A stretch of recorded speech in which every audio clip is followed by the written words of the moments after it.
नारायणं नमस्कृत्यं नरं चैव नरोत्तमं देवीं सरस्वतीं व्यासं ततो जयमुदीरयेत्। व्यासाय विष्णुरूपाय व्यासरूपाय विष्णवे नमो वै ब्रह्मदेवाय वसिष्ठाय नमो नमः। गुरुर्ब्रह्मा गुरुर्विष्णु गुरुर्देव महेश्वर गुरुर्साक्षात् परब्रह्म तस्मै श्री गुरवे नमः।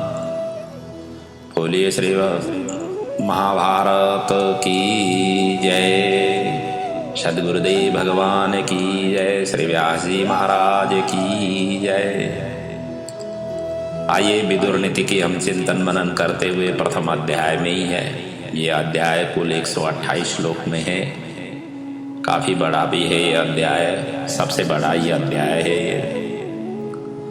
तो यहाँ पर विदुर जी धृतराष्ट्र को प्रत्येक सूक्ष्म बात को समझा रहे हैं। धृतराष्ट्र को माध्यम बना करके हम सभी इनका ज्ञान ले रहे हैं।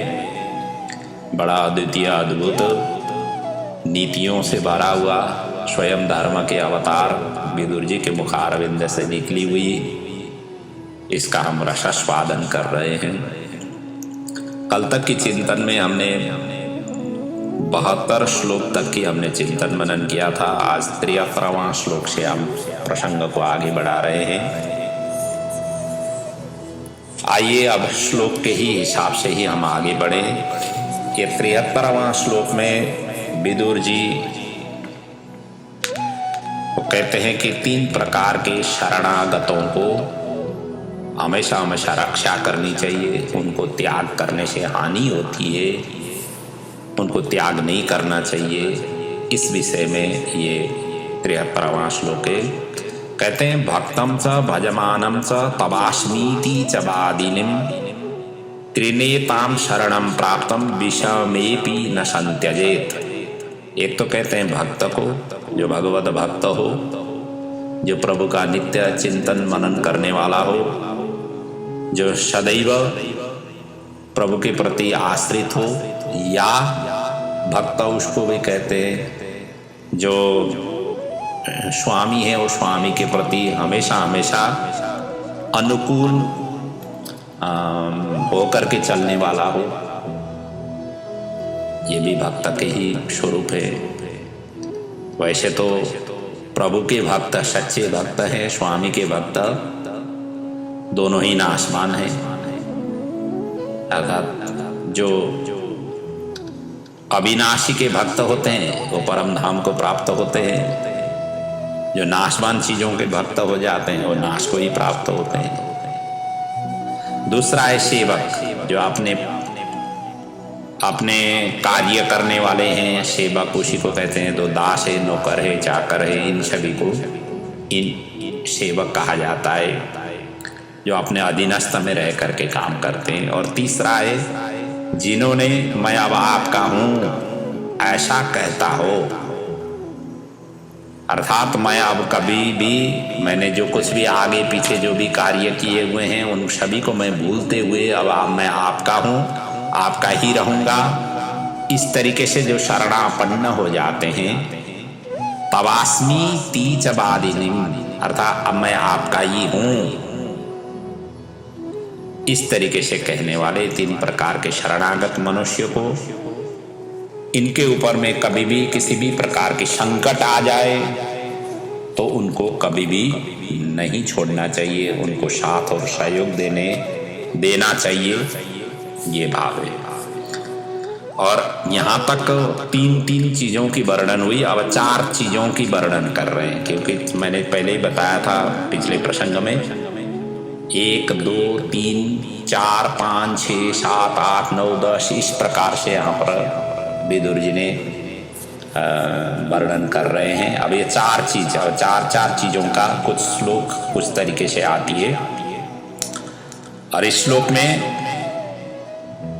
कहते हैं कि इस श्लोक में राजा के द्वारा त्यागने योग्य जो 4 प्रकार के मनुष्य हैं उनको कभी भी अपनाना नहीं चाहिए, उनको त्यागना चाहिए। वो कौन कौन है, अब इसके वर्णन करते हैं। चत्वारि राज्ञा तो महाबलेन वर्जन्याहु पंडितस्तानि विद्यात् अल्पः प्रज्ञैषः मंत्रं न कुर्यात् न दीर्घसूत्रैरवशैश्चारणैश्च। जो एकदम क्षुद्र बुद्धि वाले हो इनको त्याग देना चाहिए। दूसरा कहते हैं दीर्घसूत्री, जो आलस्य से जो रहता है, हमेशा हमेशा जो कामचोर है। आलसी मतलब जो दीर्घसूत्री होते हैं वो कामचोर होते हैं। और तीसरा होते हैं जल्दबाज, रवाशई कहते हैं जल्दीबाज, जो कार्य संपन्न करने वाले वो भी गड़बड़ करते हैं। और चौथा है आपका हमेशा हमेशा आगे पीछे रह करके स्तुति गान करने वाले हो, और आप तो बहुत महान हो, आपके तुलना में तुम्हें कौन आ सकता है, आप तो बड़े श्रेष्ठ हो। इस तरीके से जो हमेशा हमेशा स्तुति ही करता रहता हो,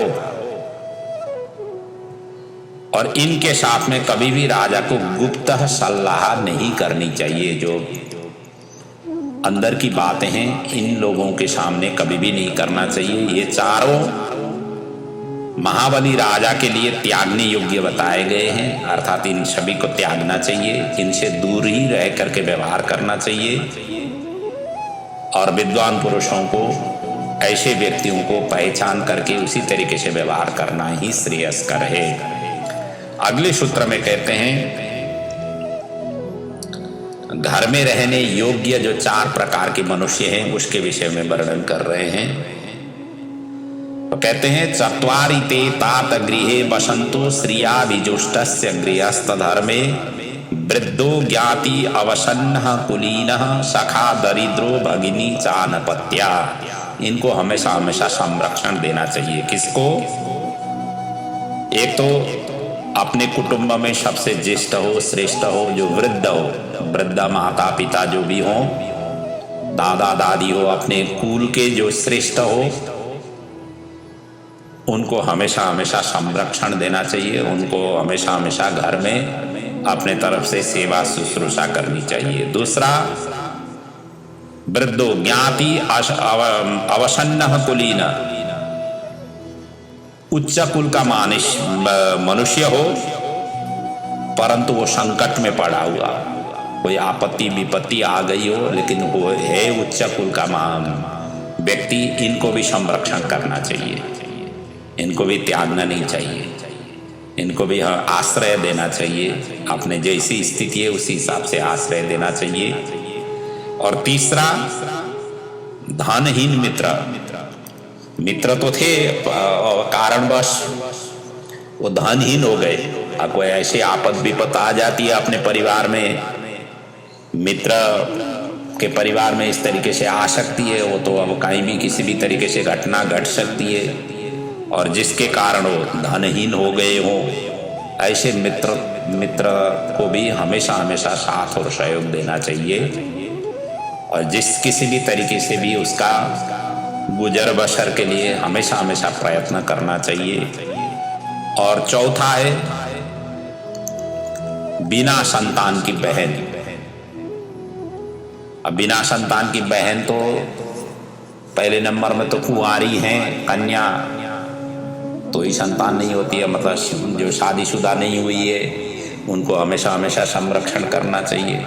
या शादीशुदा होने के पश्चात भी कारणवश उनके स्वामी नहीं रहे और उनका कोई संतान अभी तक नहीं हुए हैं, जो विधवा गति को जिन्होंने प्राप्त किए हुए, ऐसे बहन को भी हमेशा हमेशा रक्षा करनी चाहिए, इनको कभी भी परित्याग नहीं करनी चाहिए। ये 4 प्रकार के। और अगले सूत्र में कहते हैं ये तत्काल फल देने वाले 4 बातें ये बता रहे हैं। कहते हैं चत्वार्याः महाराजा साध्यस्कानि बृहस्पति पृक्षते त्रिदशेन्द्राय तानि मानि निबोध में। अब ये 4 प्रकार के जो सद्य फल देने वाले हैं, जो इंद्र ने बृहस्पति को पूछा था और बृहस्पति जी ने जो उत्तर दिया था वो मैं बता रहा हूं। ऐसा कहते हुए कहते हैं अगले सूत्र में, देवतानां च संकल्प अनुभावं च धीमतां विनयं कृत विद्यानां विनाशं पाप कर्मणाम। देवताओं का संकल्प, बुद्धिमानों का प्रभाव, विद्वानों की नम्रता और पापियों का विनाश, ये चार प्रकार के सद्य फल देने वाले हैं। ये बृहस्पति जी ने इंद्र को बताया था, इसकी प्रसंग है। और अगले सूत्र में कहते हैं भय को दूर करने वाले चार कर्म के विषय में वर्णन कर रहे हैं। किससे से भय दूर होती है उसके विषय में वर्णन कर रहे हैं। चत्वारि कर्माण्य भयंकराणि भयं प्रयक्षन्त्य यथा कृतानि मानाग्निहोत्र उत्तमा मानमौनम मानेनाधीत मुतमानम यज्ञः। ये चार प्रकार की कार्य ठीक ढंग से संपादित हो तो भय नहीं, इसका ठीक ढंग से हमने पहचान नहीं किया अर्थात नहीं कर पाए तो भय प्रदान ये करते हैं। कौन कौन से हैं? आदर के साथ अग्निहोत्र, आदर पूर्वक मौन का पालन और आदर पूर्वक स्वाध्याय और आदर के साथ यज्ञ का अनुष्ठान। इसमें यदि आपने सावधानी नहीं अपनाया और तो कुछ भी घटना घट सकती है। यदि सावधानी अपनाने से भय हमेशा हमेशा निकल जाती है, अर्थात भय रहता ही नहीं है। और यहाँ तक चार की वर्णन हुई और 5 का वर्णन कर रहे हैं, 5 संख्या की अब वर्णन कर रहे हैं। इसमें कहते हैं सेवन करने योग्य 5 अग्नियों के विषय में वर्णन कर रहे हैं इस सूत्र में। पंचाग्नयो मनुष्येण परिचर्या प्रयत्नतः पिता माता अग्नि आत्मा च गुरु स भरतर्षभ। ये 5 अग्नियों की बड़े यत्न से सेवा करनी चाहिए। ये 5 प्रकार की अग्नि है। कौन है? एक तो पिताजी हैं, दूसरे माता हैं, तीसरे अग्नि है, चौथा आत्मा है और 5वां गुरु है। इनके प्रति हमेशा हमेशा अपने जो शक्ति है, सामर्थ्य है, उसके हिसाब से इनकी हमेशा हमेशा आदर सत्कार सम्मान सेवा सभी प्रकार की न्यौछावर करते हुए इनकी संरक्षण संवर्धन और समुन्नति की ओर अग्रसर होकर के कार्य करना चाहिए। और अगले सूत्र में कहते हैं 5 की पूजा से, इन 5 की पूजा से विशुद्ध यश की प्राप्ति होती है। वो क्या क्या है? पंचैव पूजयान्लोके यशः प्राप्नोति केवलम देवान् पितॄन् मनुष्यांस भिक्षुन् अतिथि पंचमान। ये 5 की जो पूजा करते हैं, सम्मान करते हैं, ये विशुद्ध यश को प्राप्त कर लेते हैं। वो क्या क्या है? एक तो देवताओं की, दूसरे पितरों की, तीसरे मनुष्यों की, चौथे सन्यासियों की और 5वें अतिथियों की। देवता पितर तो हो ही गए हैं। मनुष्य उनको कहा गया है जो दुखी है, जो दरिद्र है, उनके ऊपर में अपने तरफ से यथाशक्ति जो साथ और सहयोग देने वाले। और चौथे हैं सन्यासी जो भिक्षाटन करके अपने जीविकोपार्जन करते हैं, उनके प्रति भी अपना यथा योग्य अपने साथ और सहयोग देना चाहिए। और 5वां है अतिथि जो तिथि को निश्चय करके नहीं आते। जो अतिथि हमेशा हमेशा कुछ न कुछ आश लेकर के अपने पास में आते हैं, कुछ उनकी इच्छा होती है, कुछ आशा ले रख करके वो आते हैं। और आशा की हमेशा हमेशा पूर्ण परिपूर्ति करने की कोशिश करनी चाहिए। अपने जो भी स्थिति हो उसी स्थिति के आधार पर अतिथि की सेवा करनी चाहिए। इसी प्रकार अगले सूत्र में कहते हैं ये पंचवा त्वानुगमिष्यन्ति यत्र यत्र गमिष्यसि मित्राण्यः मित्र मध्यस्था उपजीव्योपजीविनः।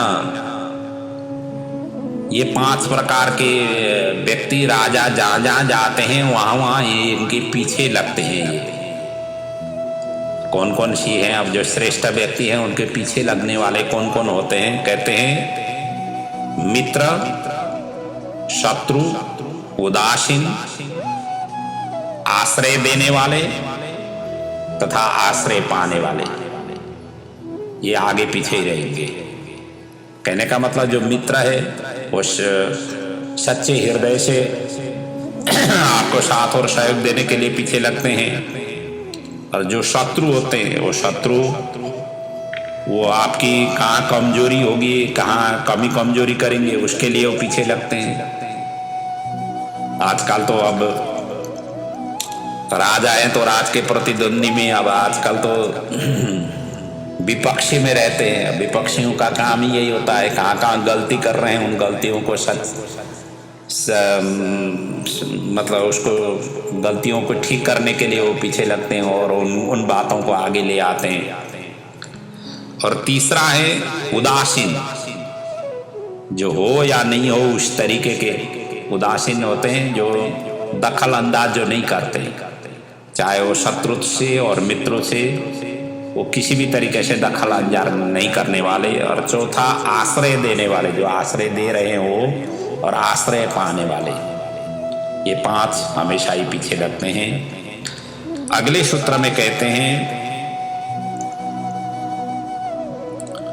ये 5 इंद्रियों की एक भी दोष हो जाए तो पांचों के पांचों इंद्रियों का ही मतलब एक के दोष से ही वो पतन हो जाते हैं। ये हमारे जो 5 इंद्रियां है ना, ये 5 इंद्रियों की एक का भी दोष हो जाए तो सभी की ही दोष उसमें शामिल हो जाते हैं। कहने का मतलब ये है, यही भाव इसमें व्यक्त कर रहे हैं। पंचेन्द्रियस्य मर्त्यस्य छिद्रम चेदेकमिन्द्रियम ततोस्य स्रवति प्रज्ञः धृते पात्रा दिबोदकम। कहते हैं ये 5 जो ज्ञानेन्द्रिय वाले पुरुषों की यदि एक भी इंद्रिय छिद्र अर्थात दोष युक्त हो जाए तो उससे उसकी बुद्धि इस प्रकार बाहर निकल जाती है जैसे कि कोई छिद्र वाले मतलब जो टूटा हुआ पात्र में जो जल रख लेते हैं वो जल अपने आप ही निकल जाती है, उसी प्रकार से निकल जाते हैं। यहाँ तक 5 का वर्णन हुआ, अब 6ठें का वर्णन कर रहे हैं। 6 चीजों का यहाँ पर वर्णन कर रहे हैं जिसमें त्याग देने वाले 6 दोष और 6 प्रकार के व्यक्ति, इनके विषय में वर्णन कर रहे हैं। कहते हैं षड्दे दोषः पुरुषेणेह हातव्यम भूतिमीक्षतः निद्रा तंद्रा भयम क्रोधम आलस्यम दीर्घसूत्रता। जो उन्नति चाहते हैं, जो ऐश्वर्य चाहते हैं, जो ऊपर उठने की हिसाब से जो लगे हुए हैं, जो संघर्ष रहते हैं, जो जीवन में कामयाबी हासिल करना चाहते हैं, उन व्यक्तियों को ये 6 चीज छोड़ना चाहिए। क्या क्या है? पहले तो नींद, सोना कम, क्योंकि जो महापुरुष बने हुए हैं उनके जीवन में देखिए वो ज्यादा सोते नहीं थे। सोने से समय वहीं पर बर्बादी हो जाती है। दूसरा है तंद्रा। तंद्रा कहते हैं ऊँघना, जो उबासी ही लेते रहते हैं, जो आलस्य रहते हैं। अब ये नींद और तंद्रा तो जो भोजन ज्यादा करते हैं उनको ही ज्यादा होती है, इसलिए भोजन हल्का करो, संयमित भोजन करो, इससे जो है ना नींद इतना नहीं आती है। जो व्यायाम नहीं करते हैं, जो थोड़ा अपने शरीर के हिसाब से जो योगा आदि नहीं करते हैं, उनको भी ये तंद्रा और नींद हमेशा हमेशा आती रहती है। और तीसरा है डर। हर कार्यों में जो भी कार्य करने पहले से ही डर रखते हैं और ऐसे कार्यों में हाथ लगाते हैं तो वो भी उन्नति को नहीं प्राप्त कर सकते हैं। चौथा है क्रोध। और हर बातों में जो क्रोध करते हैं वो भी कामयाबी नहीं हो पाते। अपने क्रोध को कंट्रोल करके दत्तचित्त होकर के लगना चाहिए। और 5वां है आलस्य। जो आलस्य है, जो तंद्रा है, वो एक ही टाइप की है। और 6वां है दीर्घसूत्रता। दीर्घसूत्रता उसको कहा गया है जो काम तो जल्दी खत्म होने वाली है लेकिन लगाता है वो लंबी समय तक, अर्थात देर से वो काम करने की जिनकी आदत होती है ये भी कामयाबी हासिल नहीं कर सकते। जो काम फटाक से होने वाले फटाक से काम करके निवृत्ति होना चाहिए, और एक ही काम फटाक में होने वाले काम को आप लंबे समय तक खींचते रहोगे तो फिर आगे आपसे तरक्की उन्नति प्रगति नहीं हो पाएगी। और इसी प्रकार अगले सूत्र में भी कहते हैं षडीमान पुरुषो जय्या भिन्ना नाव मिमारणवे अप्रवक्तार आचार्य अनदीयान ऋत्विजम अरक्षितारम राजानाम भार्या चा प्रियवादिनम ग्राम कामम च गोपालम वन कामम च नापितम। अब इसमें भी यही बात को आगे बढ़ा रहे हैं। कहते हैं उपदेश न देने वाले आचार्य होकर के विद्वान होकर के यदि उपदेश नहीं दे, प्रजाओं को सुसूचित नहीं करे, अपने अधीनस्थ में जो आए हुए हैं उनको उपदेश सही ढंग से नहीं दे। दूसरा है मंत्रोच्चारण न करने वाले होता, मतलब होता होकर के, होता कहते हैं यज्ञ में जो मंत्रोच्चारण करने वाले होते हैं वो होता कहे गए हैं। और यदि वो यज्ञ में होता के रूप में नियुक्ति हुए और मंत्र उच्चारण नहीं कर रहे वो भी त्याज्य है। और रक्षा करने में असमर्थ राजा की पदवी लिया हुआ है लेकिन वो रक्षा करने अपने प्रजाओं को रक्षा नहीं कर सकता हो, वो भी त्याज्य है। और अगले कहते हैं कटु वचन बोलने वाली स्त्री, कहते हैं भार्या चा प्रियवादिनी, जो अप्रियवादिनी भार्या हो ये भी त्यागने योग्य है। और बातों बातों में टोकती रहती हो, बातों बातों में जो है ना अनावश्यक प्रसंग ला करके खड़ा करती हो और कटु वचन बोलती हो, ये भी अपने सुख और समृद्धि कराने वाली नहीं होती है। और इसी प्रकार अब ग्राम में रहने वाले ग्वाले तथा वन में रहने की इच्छा करने वाले नाई होकर के, तो नाई को तो जो है ना वो बाल कटवाना होता है। और नाई यदि जंगल में रहे तो उनकी जीविकोपार्जन कैसे होगी, किसकी बाल कटवाएंगे। अर्थात जो अपने पास में सीपे कौशल है उसी कौशलता को ही ढूंढ करके उस क्षेत्र को पहचान करके जो कार्य में लग जाते हैं वो व्यक्ति ही तरक्की उन्नति प्रगति कर पाते हैं। आपके पास में सीप, जो सीप है वो सीप की सही ढंग से सही क्षेत्रों में काम करने वाले व्यक्ति ही जीवन में आगे बढ़ सकते हैं। और उसी प्रकार ग्वाल गांव में रहे, ग्वालों का काम वन जंगलों में रह करके गऊओं को चरा करके इस तरीके से उनका जीविकोपार्जन करने का होता है। ग्वाल बाल तो यही तो करते हैं। तो यदि वो गांव में रहने की इच्छा करें तो भी वो उन्नति प्रगति को नहीं कर पाएंगे। इन छह की उसी भांति छोड़ दें जैसे समुद्र की सैर करने वाले मनुष्य, कहते हैं फटी हुई जो नाव है,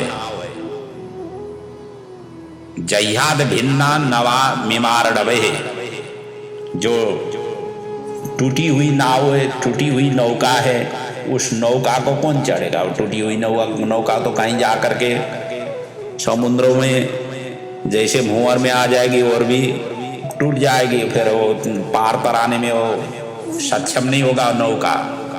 इसी प्रकार जो टूटी हुई नौका की तरह इन व्यक्तियों को समझ करके उनसे त्यागना ही श्रेयस्कर है, इसी में ही कल्याण है। अगले सूत्र में कहते हैं षडेव तो गुणा पुंसा न हातव्य कदाचन सत्यम दान अनालस्य अनसूया क्षमा धृति। अभी इस सूत्र में त्याग न करने योग्य 6 गुण और जीवलोक के 6 सुखों का विषय में वर्णन कर रहे हैं। इस सूत्र में कहते हैं षडेवे तो गुणा पुंसा नहातव्य कदाचन, ये 6 गुण कभी भी उनको नहीं छोड़ना चाहिए। वो क्या है? सत्यम, दान, अनालस्य अर्थात कर्मण्यता, और अनसूया जो गुणों में दोष दिखाने की प्रवृत्ति की अभाव, और क्षमा, और इसी प्रकार धैर्य, ये 6 गुणों को त्याग नहीं करनी चाहिए। ये हमेशा हमेशा अपने साथ रखना चाहिए, इससे कल्याण होती है। और इसी प्रकार अगले सूत्र में भी उसी भाव को यहाँ पर व्यक्त कर रहे हैं। अर्थागमो नित्य अरोगिता च प्रिया च भार्या प्रियवादिनी च वश्यस्य पुत्रोर्थकरी च विद्या षड्जीवलोकस्य सुखानि राजन। ये सूत्र काफी जगहों में आया हुआ है, हितोपदेश में भी आया हुआ है, चाणक्य नीति में भी आया हुआ है, और कई प्रसिद्ध ग्रंथों में भी आया हुआ है। ये प्रसिद्ध सूत्र भी है। अब इसमें कहा गया है कि ये भाव यही है कि धन की नित्य आय होती रहे, आवक होती रहे, ऐसी कार्य को रखना चाहिए। अपने व्यवसाय ऐसा होना चाहिए जो नित्य धन के आगमन हो। और दूसरा है शरीर स्वस्थ रहे, अरोगिता च, शरीर स्वस्थ रहे, उसके लिए प्रयत्नशील रहना चाहिए। क्योंकि ये शरीर को तो जितना चलाएंगे, जितना मूविंग करेंगे, उतना ही ये चुस्त दुरुस्त रहता है। आलस्य, निंद्रा, तंद्रा, इन सभी को त्यागना चाहिए। और इसी प्रकार घर में जो इन्हें जो गृहिणी है वो अनुकूल हो और प्रियवादिनी हो, मीठी मीठी बातें करके जब भी स्त्रियों के साथ, स्त्री के साथ में रहना हो, मतलब मधुर और अनुकूल हो करके जो सेवा प्रदान करने वाली हो। और इसी प्रकार वश्यस्य पुत्रो अर्थकारी च विद्या, कहते हैं पुत्र जो संतान है वो अपने अधीनस्थ हो, अपने आज्ञा के पालक हो, अपने आज्ञा को आदर करने वाला हो संतान। और अगले कहते हैं अर्थकरी च विद्या, जो विद्या हमने पढ़े हुए हैं वो अर्थकरी हो, अर्थात अर्थोपार्जन के लिए सहायक सिद्ध ऐसा विद्या हो। विद्या तो ग्रहण हम सभी करते ही हैं, लेकिन उस विद्या से हमें, उस विद्या की प्रयोग से हमें धन की आगमन करने वाली ऐसी विद्या हो। और इस प्रकार की जो स्थिति जिस घर में रहती है, जिस परिवार में रहती है, वो षड्जीवलोकस्य सुखानि राजन। राजन, ये 6 प्रकार की स्वरूपों से मनुष्य की जीवन अत्यंत सुख और आनंदमय होता है। और इसके लिए निरंतर अपने घर परिवार की ये अनुकूल बनाने के लिए कोशिश करना चाहिए, ये भाव है इसमें। और अगले सूत्र में कहते हैं ये काम क्रोध आदि को जीतने पर, ये 6 प्रकार की जो शत्रु है इनको जीतने पर व्यक्ति सर्वत्र लाभ ही लाभ प्राप्त कर लेता है। इसके विषय में वर्णन कर रहे हैं। कौन कौन है? षडात्मानि नित्यानाम ऐश्वर्यम यो अधिगच्छति न स पापै कृतो नर्थै युज्यते विजितेन्द्रिय। जो इंद्रिय को जिन्होंने विजय प्राप्त किया हुआ है, जो मन के अंदर रहने वाले ये नित्य 6 जो शत्रु माने गए हैं, उनके ऊपर में जो विजय प्राप्त कर लेता है, अर्थात उनको जो वश में कर लेता है, वो जितेंद्रिय पुरुष पापों से लिप्त नहीं होता है। और फिर उससे उत्पन्न होने वाले अनर्थकों की बात ही क्या होती है, अर्थात वो बात ही नहीं आती है। और वो 6 प्रकार की क्या है मन के अंदर में रहने वाले, एक तो काम है, दूसरा क्रोध है, तीसरा लोभ है, चौथा मोह है, 5वां मद है और 6वां मात्सर्य है। ये 6 प्रकार के ऊपर में हमेशा हमेशा विजय प्राप्त करना चाहिए, तभी जाकर के व्यक्ति का कल्याण होता है। और अगले 2 सूत्र में 6 प्रकार की लोगों की छह आश्रय के विषय में वर्णन कर रहे हैं। षडी में षट्सु जीवंती सप्तमो नोपलभ्यते चौरा प्रमत्त जीवंती व्याधितेषु चिकित्सकः प्रमादा कामयानेषु यजमानेषु याजकः राजा विवादमानेषु नित्यं मूर्खेषु पंडितः। अब ये छह लोगों से छह प्रकार की व्यक्ति काम ले लेते हैं। कौन कौन व्यक्ति किस किस से काम लेते हैं इसके विषय में वर्णन कर रहे हैं। कहते हैं चोर कहां से काम लेता है? चौरा प्रमत्त जीवंती, जो असावधान पुरुष है, असावधानी युक्त जो परिवार है, व्यक्ति है, उनसे वो चोर काम ले लेता है। अर्थात अपना काम वहीं पर वो साध लेता है। यदि कहाँ जो चालाक हैं, जो अपने अपने चुस्त दुरुस्त रहने वाले हों, ऐसे में चोरी वो नहीं कर सकता है।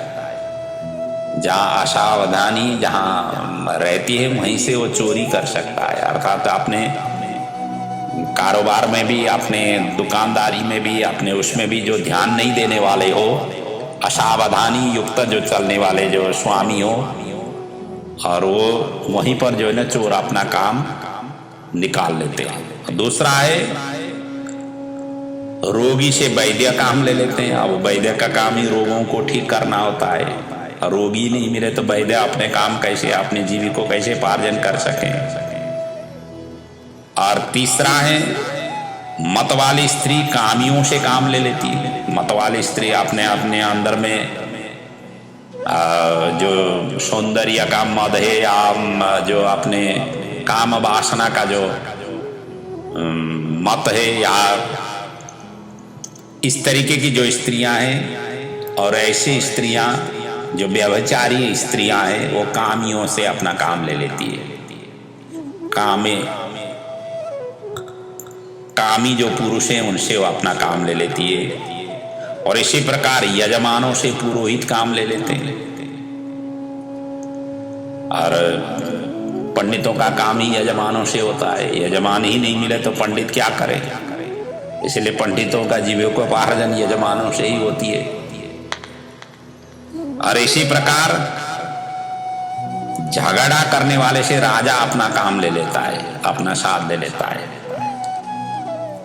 राज्य में यदि झगड़ा ही नहीं हो, शांत चित्त होकर के रहे सभी प्रजा, बड़े अपने आनंद मस्त में रहे, कोई कहीं किसी भी प्रकार की स्थिति जो है ना ऐसे झगड़ालू स्थिति नहीं आए, कोई वाद विवाद नहीं हो जाए, कहीं किसी में विरोध नहीं हो जाए, तो राजा भी निष्क्रिय रहता है। राजा क्या कर पाएगा वहां पर? वही सभी को ठीक करने के लिए ही तो नीति नियम लागू कर लेगा। लेकिन सभी के सभी प्रजा जो है ना अपने नीति नियम में मस्त रह रहे हैं, कोई किसी को दुख नहीं दे रहे हैं, कोई किसी को परेशानी नहीं कर रहे हैं, कहीं किसी भी कोई भी विरोध नहीं कर रहे हैं, तो राजा का काम ही नहीं होता है वहां पर। सभी प्रजा ही राजा के ही स्वरूप में होकर के जो चल रहे हैं, तो वहां पर राजा निष्क्रिय होता है उस समय। और जो मूर्ख हैं, मूर्ख के ऊपर विद्वान लोग अपना काम ले लेते हैं। विद्वानों का काम मूर्ख को ही ज्ञान देने के लिए होता है। मूर्ख जो अपठित है, जो मूर्ख हैं, उनको ज्ञान दे दे करके विद्वान अपने कार्य निकालते हैं, अपने विद्वता वहां पर वो प्रयोग में ले आते हैं। लेकिन अब सभी के सभी विद्वान हैं, सभी के सभी ज्ञानी हैं, ध्यानी हैं, पढ़े लिखे हैं, और बेचारे विद्वान किसको जा करके समझाएं, किसको जा करके वो बताएं। और कोई न कोई मूर्ख उपस्थित हो, उसको ज्ञान दे करके अपने कार्य साधें, अपना विद्वता उनके ऊपर में दिखाएं। तो विद्वान मूर्ख के ऊपर अपने कार्य साध करके अपने जीविकोपार्जन करते हैं। इस प्रकार से छह लोग किस किस व्यक्ति से कैसे कैसे काम ले लेते हैं, इसका यहाँ पर वर्णन किया हुआ है। और ये आज के प्रसंग को मैं यहीं पर विराम ले रहा हूँ।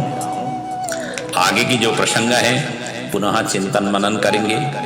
विदुर नीति के अद्भुत जो वाणी है, इनसे अपना जीवन सुमधुर बने, यही प्रभु के चरणों में वंदन प्रार्थना। ओम पूर्णमदः पूर्णमिदं पूर्णात् पूर्णमुदच्यते पूर्णस्य पूर्णमादाय पूर्णमेवावशिष्यते। ओम शांति शांति शांति। ओम।